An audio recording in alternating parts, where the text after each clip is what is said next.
Discussion कैसे हैं आप? आई होप आप सब ठीक होंगे। आज की वीडियो में हम बात करेंगे आपसे organic chemistry chapter number 11। Welcome to GS academy. मैं हूं खुर्रम शहजाद, आप मेरा यूट्यूब चैनल देख रहे हैं।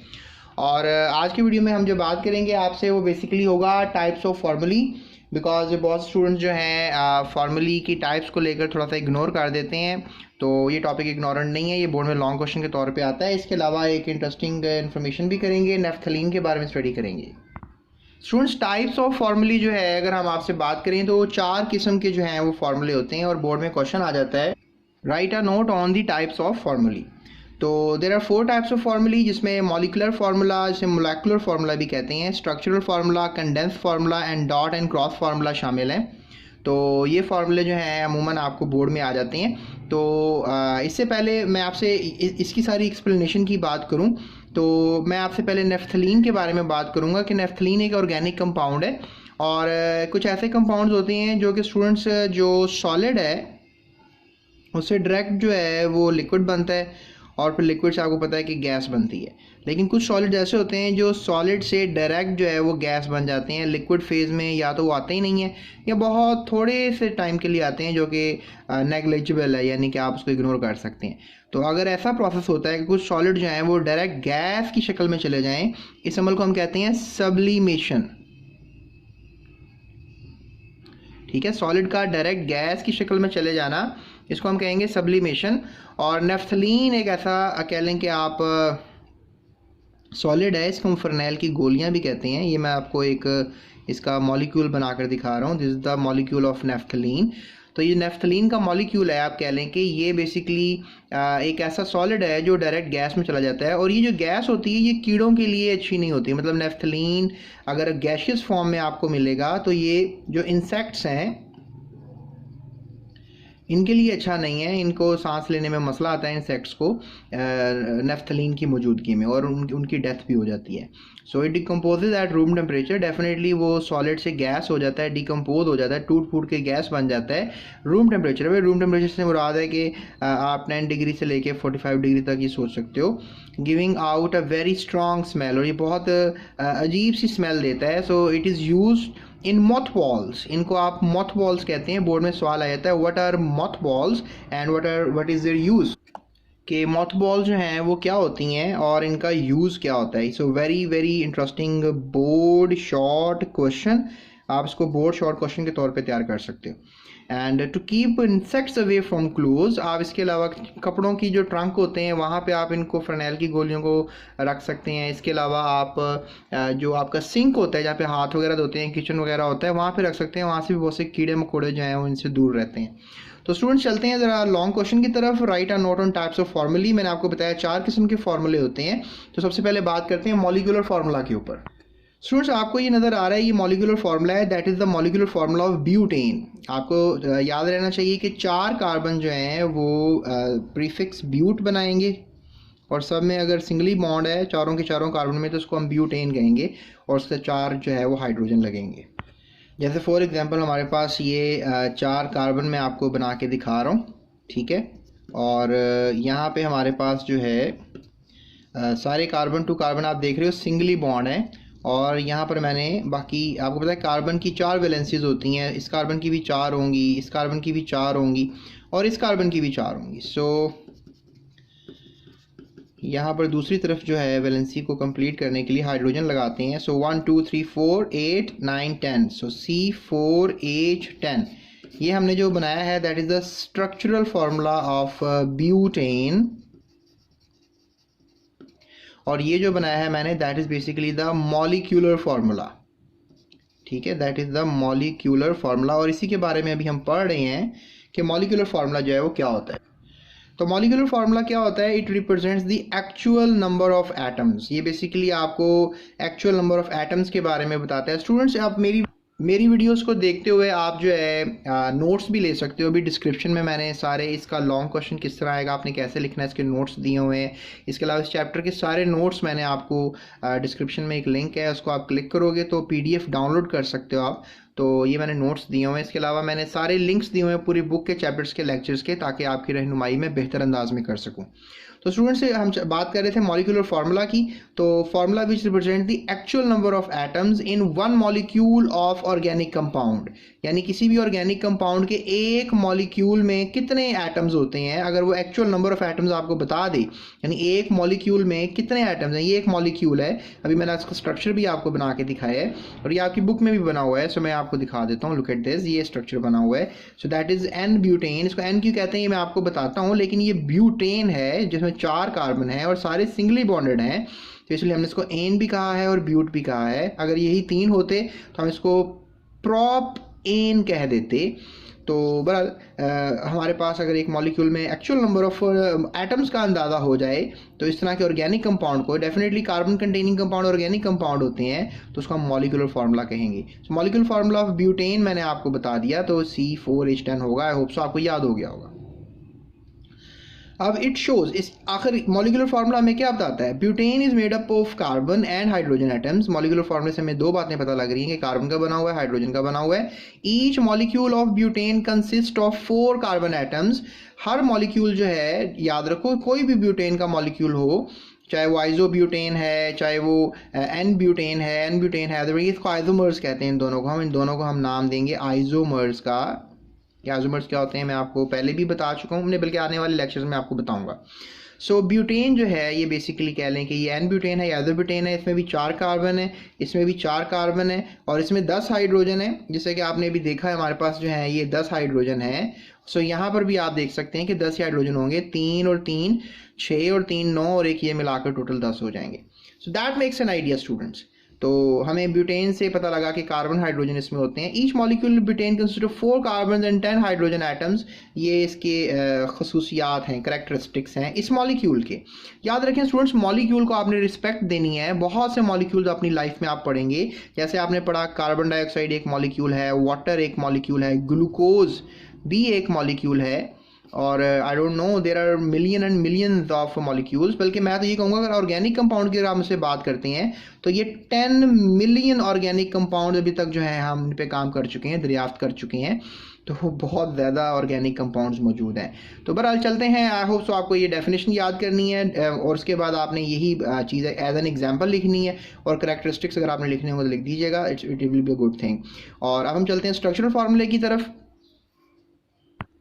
स्टूडेंट्स, अगर हम स्ट्रक्चरल फार्मूले की बात करें तो structural formula of a compound represent the exact arrangement of different atoms. यानी स्ट्रक्चरल फार्मूला क्या बता रहा होता है, रिप्रेजेंट करता है, बताता है exact arrangement, right, that is the word. जिस तरह आप देख सकते हो नीचे हमारे पास ये कैसे मतलब कोई मॉलिक्यूल दिखता है। जैसे आपको पता है इंसान की नाक अपनी जगह पे होनी चाहिए, अगर नाक चेंज कर दें अपनी जगह से तो वो किस तरह अजीब सा दिखने लग जाएगा।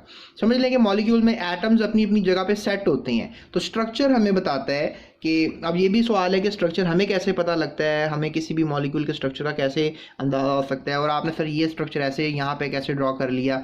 तो ये डिटेल स्टडी है नो डाउट, लेकिन हमें इस बात का अंदाज़ा रहना चाहिए कि एग्जैक्ट अरेंजमेंट अगर हम शो कर रहे हैं, स्ट्रक्चरल फार्मूला कहलाएगा of different atoms of various elements present in a molecule of a substance. यानी कि अगर आप एग्जैक्ट अरेंजमेंट बता देते हैं डिफरेंट एटम्स की, और आपको पता है कि वेरियस एलिमेंट्स होते हैं, मुख्तलिफ एलिमेंट्स होते हैं। ये देखें यहाँ पर आपको 2 एलिमेंट्स नज़र आ रहे हैं, इसमें कार्बन है, हाइड्रोजन है। सो वेरियस एलिमेंट्स से मुराद है कि समटाइम, जैसे मैंने अब आपको बताया कि ये हमारे पास ग्लूकोज है, जैसे कि ये आपको स्ट्रक्चर नज़र आ रहा है, that is basically the structure of glucose. इसमें वेरियस एलिमेंट्स कौन कौन से हैं, इसमें कार्बन है, ऑक्सीजन है, हाइड्रोजन है, यानी इसमें आपको कार्बन, हाइड्रोजन और ऑक्सीजन मिलेंगे। सो दैट इज़ बेसिकली ग्लूकोज। बल्कि मैंने थोड़ा सा, तो आप ये देख सकते हैं ग्लूकोज का स्ट्रक्चर जो है बना दिया। 1 2 3 4 5 6 कार्बन है इसमें, और 1 2 3 4 5 6 7 8 9 10 11 12। स्टूडेंट्स, ये वाला जो हाइड्रोजन है ये मैंने एक्स्ट्रा लगा दिया, मैं इसको अरेज कर देता हूँ, right. I am gonna arrays it out. Okay, so now it's good, क्योंकि 1 2 3 4 कार्बन की वैलेंस किया, 1 2 3 4 5 6 7 8 9 10 11 12। So we have 12 hydrogens, and 1 2 3 4 5 6 oxygen atoms. So that becomes glucose. That is basically aldose. मैं बायोकेमिस्ट्री चैप्टर आ रहा है students, वहाँ पे आपको बहुत ज़बरदस्त इंफॉर्मेशन दूंगा सब कंपाउंड्स के बारे में। तो आप मेरे साथ रहिएगा। I am good at chemistry, biology, इंशाल्लाह आपकी हेल्प करूँगा। बहरहाल अभी चलते हैं हम यहाँ पर डेफिनेशन की तरफ। तो स्टूडेंट्स ये हमने सीखा यहाँ पर कि वेरियस एलिमेंट्स जो होते हैं उनकी डिफरेंट स्ट्रक्चरल अरेंजमेंट्स होती हैं, आपको नज़र आ रहा है, और एग्जैक्ट अरेंजमेंट्स हमें पता होनी चाहिए डिफरेंट एटम्स की। तो फिर हम इसको कहेंगे कि that is going to be the structural formula present in molecule of a substance. और डेफिनेटली ये एक सब्सटेंस है, ब्यूटेन एक मॉलिक्यूल है, जो भी मॉलिक्यूल होगा वो एक सब्सटेंस होगा, तो ये आपने याद रखना है। So that is the definition. उसके बाद है जी in a structure formula single bond is represented by a single line. आप देख सकते हैं 2 कार्बन के एटम एक सिंगल लाइन से शो किया जा रहा है। Double bond represented by the 2 lines. अगर हमारे पास कोई मॉलिक्यूल है जिसमें डबल बॉन्ड होगा, जैसे लेट्स से दैट कि अभी मैंने आपको जो ग्लूकोज बनाया जिसमें डबल बॉन्ड ऑक्सीजन के साथ था, बहरहाल आप ये देख लें, ये जो हमारे पास कार्बन डाइऑक्साइड का मॉलिक्यूल है, इसमें कार्बन और ऑक्सीजन, ये स्ट्रक्चर फार्मूला है। और ये आपको नज़र आ रहा है कि डबल बॉन्ड है विद द ऑक्सीजन, और यहाँ पर भी ऑक्सीजन के साथ कार्बन का डबल बॉन्ड है, 4 वैलेंसियाँ कार्बन की हो गई हैं। So that is a linear structure, और ये एक लीनियर स्ट्रक्चर है, ये आप फर्स्ट ईयर में जाके पढ़ेंगे। लीनियर स्ट्रक्चर है, ये बिल्कुल स्ट्रेट सा होता है, 160 का एंगल बनता है यहाँ पर, 160 कहूँगा 180 का एंगल बनता है, और यहाँ पर 180 का 360 का एंगल बन जाएगा। सो that makes an idea students. इसमें ट्रिपल बॉन्ड हो जाएंगे, जैसे लेट्स से दैट के कार्बन टू कार्बन, अगर आप अब मॉलिक्यूल की एक बात करेंगे मेरे से, ये मॉलिक्यूल का भी लीनियर स्ट्रक्चर होता है, इसका नाम है ईथाइन। इस मॉलिक्यूल का नाम है ईथाइन। तो इथाइन में भी जो है आपको नज़र आ रहा है कि it's a triple bonded kind of a molecule, और इसमें ट्रिपल बॉन्ड भी हो सकते हैं। सो बहरहाल अभी जो नज़र आ रही हैं सारी सिंगली बॉन्डेड है, नीचे जो उनकी बुक के आपकी बुक में एग्जांपल्स दी हुई हैं। सो ऑर्गेनिक कंपाउंड्स में have same molecular formula but different structural formula. ये आइसोमेरिज्म की डेफिनेशन है बेसिकली। आइसोमेरिज्म इसकी डेफिनेशन है यहाँ तक जो आपने बताई अभी कि सेम केमिकल फार्मूला, क्योंकि यहाँ पर भी C4H10 आपको नज़र आ रहा है, और डेफिनेटली यहाँ पर भी आपको C4H10 आपको नज़र आ रहा है। सो सेम हमारे पास क्या है, केमिकल फार्मूला है और डिफरेंट है स्ट्रक्चर, तो इसको आइसोमेरिज्म कहते हैं। इन दोनों को आइसोमर्स कहेंगे, तो ये मैं आपको आगे भी जाके बताऊंगा। तो स्ट्रक्चर फार्मूली, क्योंकि अगर एक हो तो फार्मूला होता है, अगर ज़्यादा दोनों हो, 2 हो जाए, 3 4 5 10 जितने भी ज़्यादा होते जाएंगे, तो फार्मूली का लफ्ज़ इस्तेमाल करेंगे ऑफ ब्यूटेन जो आपको नज़र आ रहा है।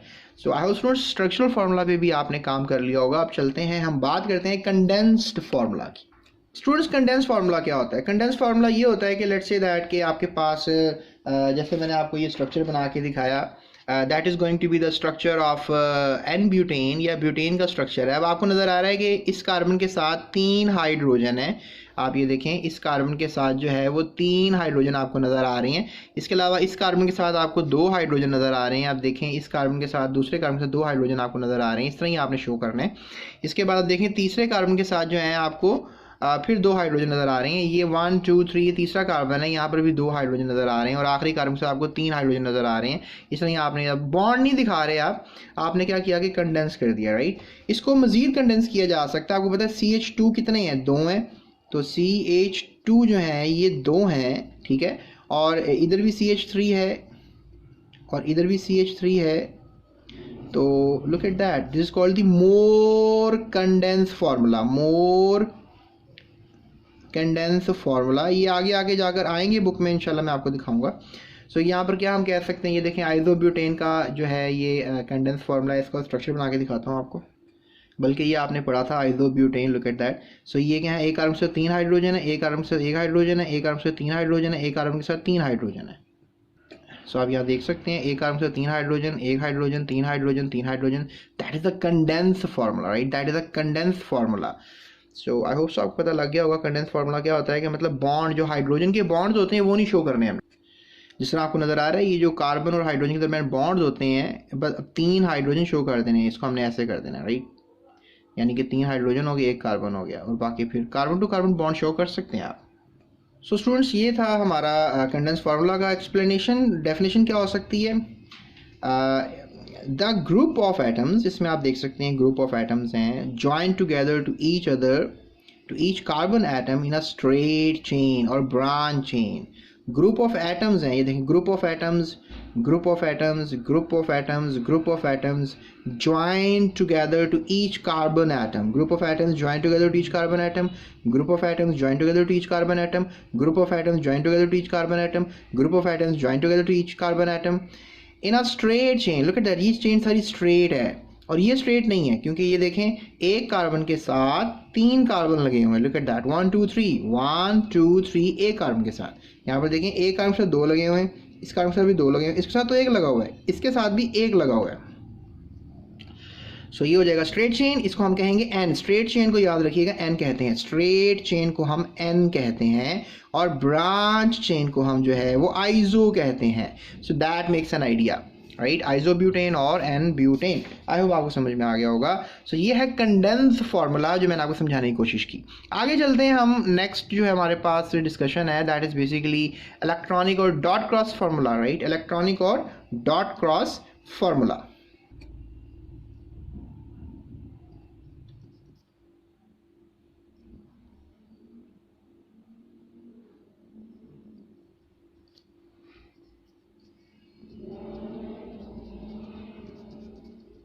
सो आई होप आपको समझ में आ रही होगी जो मैं बना रहा हूँ यहाँ पे, राइट, ये डॉट हो गया और ये क्रॉस हो गया। तो आपको पता है कि कार्बन और हाइड्रोजन के दरमियान 2 इलेक्ट्रॉन होते हैं। ये जो हमारे पास सिंगल लाइन होती है ना, that single line represents basically 1 dot and 1 cross. जैसे कि फॉर एग्जांपल हमारे पास जो है यहाँ पे लेट्स से दैट के 3 कार्बन एटम्स हैं, ये प्रोपेन का स्ट्रक्चर है। तो अब आपको पता है कि दिस सिंगल लाइन, ये लाइन है, राइट, तो look at that, it is being represented by dot and cross. ये दूसरी लाइन है, that is being also represented by dot and cross. इसे डॉट क्रॉस फार्मूला कहते हैं। इस लाइन को आपने अब ये डॉट और क्रॉस में शो करना है। सो यहाँ पर आप डेफिनेटली और लाइनें लगाएंगे। लुक एट दैट, 4 कार्बन की वैलेंसियाँ होती हैं, इस तरह आप लाइनें लगा देते थे, right. So that makes an idea.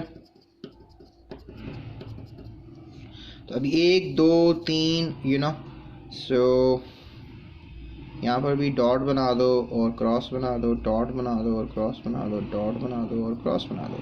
तो यहाँ हाइड्रोजन लगा दें आप। लुक एट दैट, ये एक लाइन हो गई, ये एक लाइन हो गई, ये एक लाइन हो गई, ठीक है, ये वाली लाइन, ये वाली लाइन और ये वाली लाइन। ये वाली लाइन को आपने ये शो कर दिया है, ये वाली लाइन को आपने ये शो कर दिया है। सो यहाँ पर भी शो करना पड़ेगा, ये वाली लाइन और ये वाली लाइन। लुक एट दैट, ठीक है। अब ये देखो, ये और ये और ये, फिर ये करके दिखाओ। हाँ, so that makes an idea students, right? This is the electronic or dot and cross formula. So this is called electronic or dot and cross formula. So इसमें क्या होता है, the sharing of electrons, ये sharing of electrons जो है between various atoms. Look at that, carbon की hydrogen के साथ, कार्बन के साथ, तो वेरियस हो गया ना, कार्बन की हाइड्रोजन के साथ, कार्बन के साथ, various atoms in one molecule of an organic compound is called dot and cross formula of electronic formula. तो स्टूडेंट्स हमने क्या समझा, ये 2 एग्जाम्पलें हैं, ये आप याद रखिएगा। प्रोपेन का डॉट एंड क्रॉस फार्मूला दिखाया जा रहा है, प्रोपेन लिख लें अगर आपकी बुक आपके पास है। और ये 1 2 3 4, ये ब्यूटेन का आपको डॉट एंड क्रॉस फार्मूला दिखाया जा रहा है। उसके बाद स्टूडेंट्स यहाँ पर नेक्स्ट आपको बताया जा रहा है फार्मूला ऑफ ऑर्गेनिक कंपाउंड्स में molecular formula represent the actual number of atoms. ये डेफिनेशन है। Condense formula represent the group of atoms joined together in each carbon atom. Electronic formula represents the sharing of electron between the various atoms of a molecule. Structural formula represents the exact arrangement of a molecule. तो ये बड़े golden words हैं जो आपको memory में रहने चाहिए, क्योंकि फॉर्मूले ऑफ ऑर्गेनिक कंपाउंड में ये बातें आपको पता होनी चाहिए। तो मैंने आपको बताया कि किसी भी ऑर्गेनिक कंपाउंड को 4 तरीके से बताया जा सकता है। ज़्यादा तरीका जो बताने का होता है वो मॉलिक्यूल ही होता है, that is basically the molecular formula. तो मॉलिक्यूलर फार्मूले की शक्ल से जो है वो आप ज़्यादातर ऑर्गेनिक कंपाउंड्स को बताया जाता है। इसके अलावा आप इसको स्ट्रक्चरल फार्मूले की मदद से भी बता सकते और कंडेंस फार्मूले की शक्ल से भी बता सकते हो और इलेक्ट्रॉनिक डॉट क्रॉस फार्मूले की शक्ल से भी बता सकते हो। तो स्टूडेंट्स ये थी हमारी आज की video, the very good long question for the board exam. I hope so आपको याद हो गया होगा, अगर नहीं तो इस वीडियो को 2 दफ़ा और देख लें, इंशाल्लाह आपको याद हो जाएगा।